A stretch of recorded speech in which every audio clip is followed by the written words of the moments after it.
Ok, donc Python reticulatus reculatus, Python reticulatus jampeanus, Python reticulatus saputrai. Donc ça c'est une carte de l'Indonésie.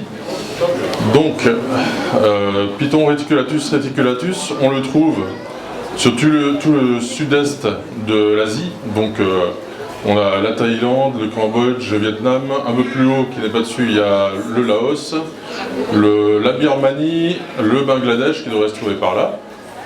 Donc l'Indonésie, c'est toute la partie que vous voyez là.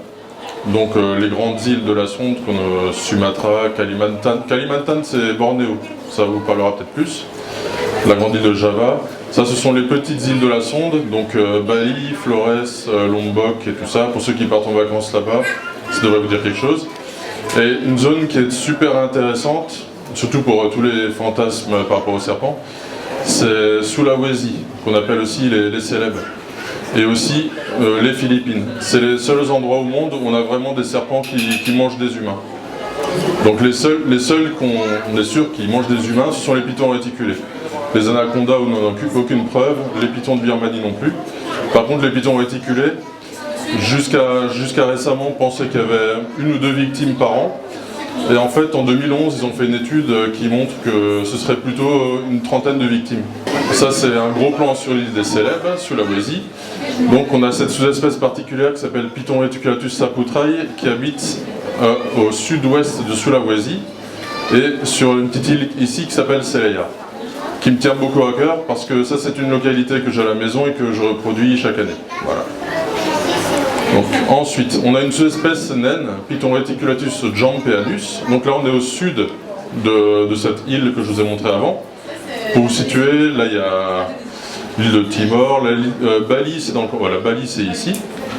Et donc là, on a des toutes petites îles où en fait, on a des pythons réticulés nains qui font, au lieu de faire entre 5 et 8 mètres comme pour les autres sous-espèces, là, ils font que 2 mètres taille adulte. On va dire entre deux, les plus gros spécimens font 3 mètres. Donc on a des petites îles qui s'appellent Kaiwadi, Jampea, Kalotoa, Madu, Karompa. Voilà. Donc là c'est quelques photos de spécimens que j'ai à la maison pour vous montrer en fait les différences selon les îles. Donc ça c'est une île qui s'appelle Ambon, qui se trouve dans les Moluques, voilà, donc ils sont caractérisés par une tête jaune. Parce que si vous regardez sur internet, vous allez trouver des descriptions de l'espèce, ils vont dire que c'est une espèce qui a la tête brune, mais enfin voilà, il y a plusieurs couleurs de têtes, on va dire. Des têtes grises, des têtes brunes, des têtes jaunes.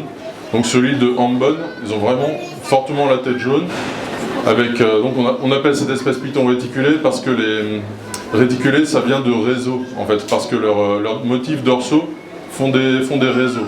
Voilà. Donc ça c'est un mâle de la localité Butane aussi que j'ai à la maison.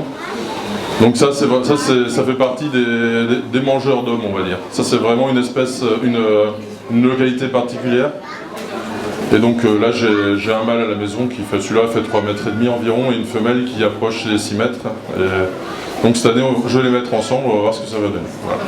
Là c'est la sous-espèce, enfin pas la sous-espèce, pardon, c'est la localité Bali qui est aussi caractérisée par une belle tête jaune et des réticulations très très noires. Voilà.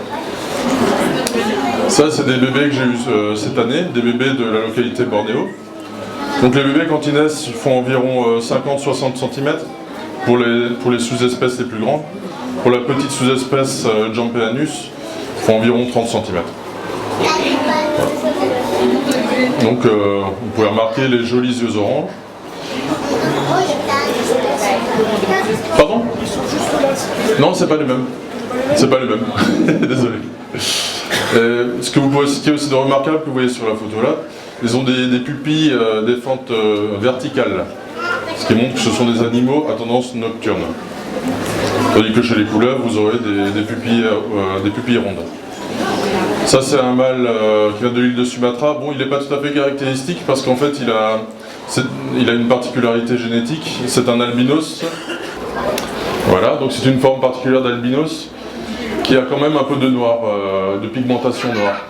Voilà, on appelle ça des albinos caramel. Voilà. Ça, c'est une femelle python réticulée de l'île de Halmahera. Alors ceux-là, elles sont très très sombres. Et vous pouvez bien remarquer, enfin, si vous avez de bons yeux, l'irisation à couleur d'essence, on va dire, comme sur les côtés. Alors ça c'est spécifique à tous les serpents. Ensuite, ça c'est mes petits préférés aussi, les pitons réticulés des Philippines. Ils sont vraiment magnifiques de chez magnifiques. Alors cette année j'ai eu un seul bébé de ceux-là.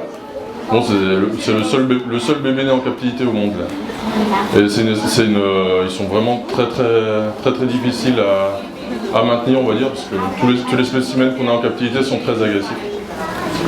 Alors, les bébés en théorie devraient l'être moins, mais celui que j'ai là, il est très agressif, très nerveux, on va dire. L'agressivité, c'est une notion assez humaine, on va dire, parce qu'il cherche à se défendre. Il n'est pas spécialement agressif, c'est surtout qu'il est en milieu clos, il a peur, donc il se défend. Ensuite, ça c'est une grosse femelle de l'île des Célèbres, donc Sulawesi, donc c'est pareil cette localité où ils ont l'homme au menu. D'ailleurs bon, j'ai pas mis de photos éloquentes à cause des enfants, mais bon, si les parents, si vous voulez aller sur internet, vous regardez Python reticulatus victime, un truc comme ça, et puis vous le trouverez facilement. Mais je trouvais pas ça très important de le mettre devant des enfants. Voilà. Ça c'est un spécimen de l'île de Céram qui se trouve ici dans la fosse au python réticulé que j'ai ramené ici l'année dernière. Donc, et ça c'est un spécimen nain, donc de l'île de Kaiwadi. Voilà. Alors, un petit peu d'anatomie pour répondre à quelques questions. Un serpent ça a une queue. Donc la queue est délimitée ici, vous voyez. Donc là on va peut-être commencer par la tête, c'est peut-être plus malin. Donc la tête là en haut. Ensuite ce qui est intéressant aussi c'est que donc on a deux poumons, mais on a un petit poumon gauche atrophié et on a surtout un grand poumon droit.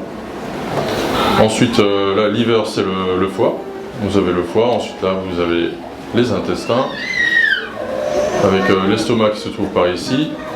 Le cœur qui est en position supérieure. Donc quand on fait juste une petite aparté comme ça, des petits soins vétérinaires, quand on fait des prises de sang au serpent, on peut les faire au niveau de la queue, une veine là qu'on arrive bien à attraper, ou alors souvent on peut faire des prises de sang directement dans le cœur. Donc ça on ne fait pas aux humains parce que c'est des chouchottes. Voilà. Ensuite, comment se reproduit un serpent? Un serpent, il a un pénis qui se sépare en deux hémipénis. Donc là, ce que vous voyez comme image, c'est pas un pénis à l'envers, hein, c'est le contraire en fait. C'est un pénis qui se sépare en deux. Et donc, comment différencier les mâles des femelles? À première vue, on le voit pas trop, mais en fait, donc là vous avez une écaille qu'on appelle le cloaque. Si on prend une sonde, qu'on l'introduit par ici, par cette écaille, vers la queue du serpent, on vérifie en fait la présence d'un récessus ici, c'est-à-dire une petite cavité qui contient justement ces hémipénis quand ils sont non utilisés, on va dire. Donc en fait, la sonde, quand elle s'enfonce profondément, il s'agit d'un mâle. Quand elle s'enfonce à peine de 4-5 écailles, c'est une femelle. Parce que c'est aussi une question qu'on a régulièrement, là, comment est-ce qu'on reconnaît un mâle d'une femelle. Il y a d'autres moyens aussi, mais bon, personnellement, c'est celui que j'utilise. Ensuite, les serpents, est-ce que ça a des os? Oui.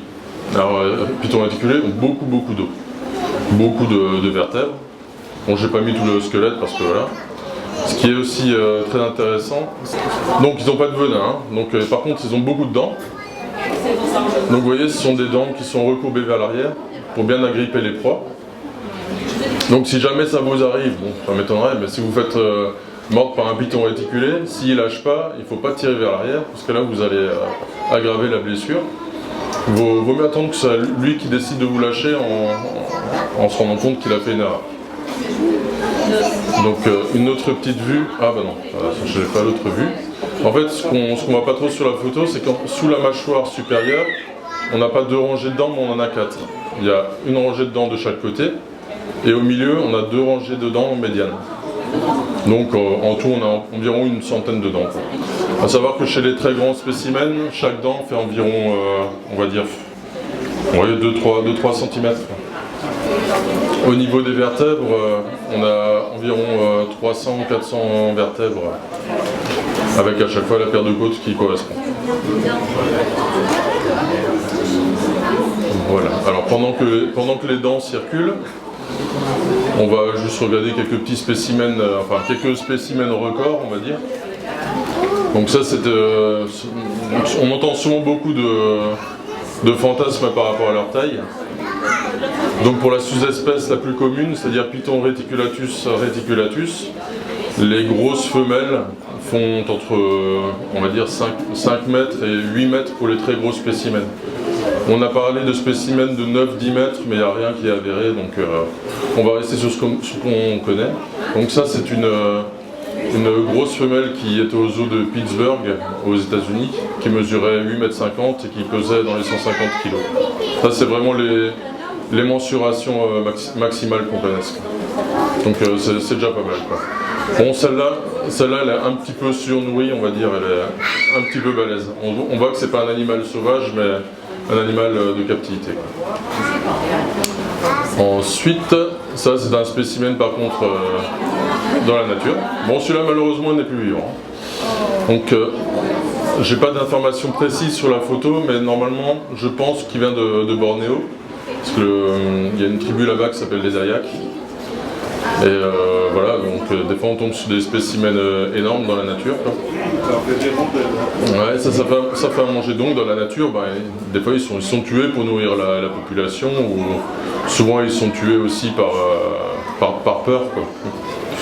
À savoir que si jamais vous en croisez dans la nature, il vous suffit de partir. Il ne pourra jamais vous rattraper. Il ne va pas assez vite.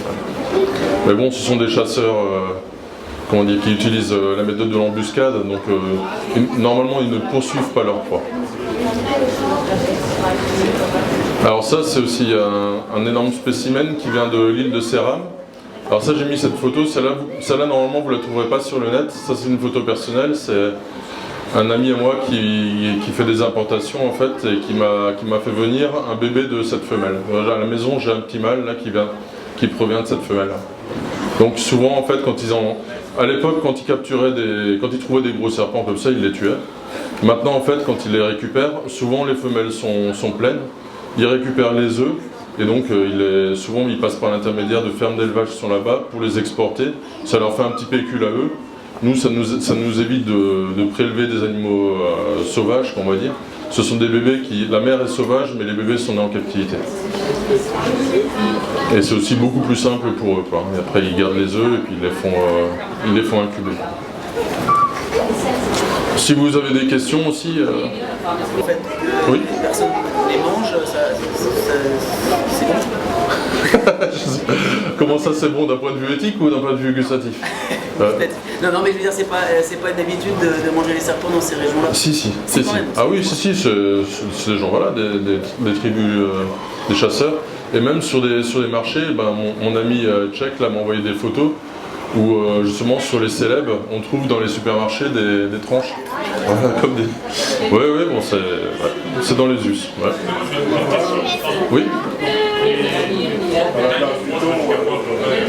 J'ai des photos après pour vous montrer, ouais. Je vous montrerai ça après, pas de souci. Bon, après ça dépend, dans la nature, ils mangent... Attends, je vais juste répondre au monsieur. Pardon? Ils pèsent combien? Combien ils pèsent? Les plus gros, environ 150 kg, les plus gros. Et les bébés, une petite centaine de grammes, voilà. Donc, dans la nature, ils mangent donc beaucoup d'animaux sauvages qu'on trouve là-bas. Donc, on appelle ça des vivéridés, donc c'est des sortes de gros blaireaux qu'on a ici. Ils appellent ça des binturongs, ça s'appelle. Je ne sais pas si vous en avez déjà vu dans les zoos. Ou alors, des fois des singes. Ce sont d'excellents grimpeurs, donc des fois ils se nourrissent de singes aussi. Sinon, beaucoup de rongeurs, ou alors des sortes de chevreuils qu'on appelle des sambas, là-bas. Oui. Moi, chez moi, c'est essentiellement pour les bébés des souris. Ensuite, on passe aux rats, aux cochons d'Inde, aux lapins. Généralement, en captivité, c'est le lapin. Après, comme j'habite à la campagne, j'ai des fois des amis qui me donnent des agneaux mort-nés, des chevreaux mort-nés, ou même des oies, des fois, quand ils ont des oies trop agressives. Voilà. On les cale. Enfin non, je rigole. Non, je rigole. Non, mais bon, par exemple, moi je me fournis chez un éleveur de lapins Donc moi je les donne jamais vivants. Je les ai toujours congelés, je les fais décongeler et après je les donne. Donc moi je récupère les rubus, on va dire. Donc par exemple en période de grande chaleur, en fait chez les lapins, les lapins sont vite déshydratés et meurent. Donc avant qu'ils meurent, l'éleveur me les tue, il me les congèle et moi je les récupère chez lui. En fait sinon ça partirait à l'équarrissage pour produire de l'électricité ou... Enfin bon, je ne vais pas rentrer dans les détails. Non mais bon, voilà, c'est des... J'aime pas utiliser le mot, mais des rebus, des lapins rebus, qui ne sont pas destinés à la consommation humaine. Ou du poulet aussi, pas de souci, hein, même vous pouvez... Des fois quand je suis en rupture de stock, je vais au supermarché, j'achète des pilons de poulet, ou des promotions au Ramadan, c'est super, il y a le poulet pas cher, c'est 10 kilos de poulet à 13 €, voilà. Non mais bon, ça mange... pareil dans la nature, on les trouve souvent aussi au bord des villages, parce qu'ils mangent les chiens, les chats, et puis ils servent aussi beaucoup à dératiser. Ils mangent les rongeurs, donc les villageois les trouvent utiles quand même. Donc ça c'est une femelle que j'ai chez moi. Donc plus pour longtemps parce qu'elle va partir à la fin de l'année aux eaux de Beauval. Là, bon, je ne vais pas faire la concurrence, mais voilà. Ensuite, ça c'est voilà, par rapport à l'alimentation. Donc ça c'est voilà, une femelle en train de prendre un... Bon, c'est un lapin, il n'était pas vivant, hein, il était décongelé. Bon. Faut pas que les enfants soient trop traumatisés. Hein. Bon, voilà le cochon c'est moins traumatisant. Donc ça c'est vraiment une énorme femelle de la localité de Sulawesi là, qui est en train de manger un... Ça c'est un cochon mais pas un énorme non plus, il fait 25 kg celui-là. C'est pas chez moi, hein, c'est pas chez moi. Ça c'était dans un zoo américain. Mais c'était une belle photo. Voilà. Et ça c'est dans la nature. En fait dans la nature on les trouve souvent aussi dans des grottes où ils attrapent les chauves-souris. Je sais pas si vous regardez la chaîne Nat Geo Wild, mais il y a souvent des reportages comme ça avec un herpétologue américain qui s'appelle Brady Barr. Il y a notamment un épisode où il se situe dans une grotte. Et dans cet épisode c'est sympa parce qu'il se fait mordre justement. C'est un gars qui a assez la grande gueule et là il s'est bien fait rabaisser le claquet. Dans beaucoup d'articles qui ont été écrits il y a 15-20 ans, ils vont vous dire que les pitons réticulés sont ultra agressifs, que c'est des... En fait, quand ils sont nés en captivité, ça devient... Une fois qu'ils sont imprégnés par l'homme, c'est vraiment plus trop agressif. Le seul moment où il faut faire attention, c'est... Enfin, le seul moment. Le moment où il faut faire très attention, c'est au moment de les nourrir. Regarde, tu veux toucher? Tu veux le voir? Tu veux toucher? Non. On va pas te forcer. Donc c'est pas gluant. Hein. Le seul moment où ils sont gluants, c'est quand ils sortent de l'œuf. Autrement, comme les nôtres. Comme les nôtres.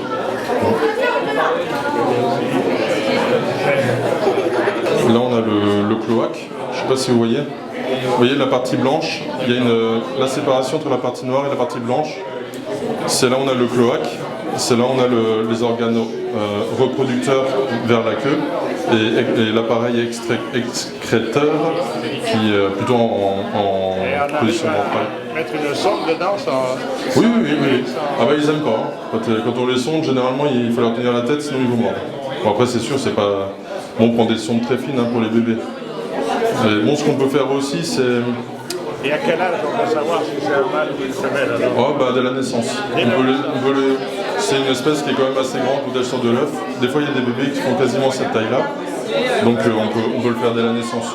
Moi, j'attends toujours un petit peu. Bon, ça va. Mais j'ai un ami qui le fait dès la naissance. Parce que pour les commandes, on vous demande des mâles ou des femelles ou... Oui. Et après, comme dit... Là, il va arriver ici, là. Ouais. Oui, ceux-là vont aller... là, ils vont rester en nurserie, histoire de grandir un peu, pour pouvoir les retrouver plus facilement, parce que... Mais bon, ça grandit très vite, hein. Comme dit, celle-là, l'année prochaine, elle fera déjà 3 mètres. Hein. En les nourrissant une fois par semaine, ça va très vite. Les bébés qu'on a eu nous ici il y a 1 an maintenant, les femelles qu'on a gardées, comme toi tes mâles que voilà, ils font tous dans les 1 kg, 1,5 kg en moyenne, ça va vite, et plus de 1,75 m en général. Ouais, c'est ça.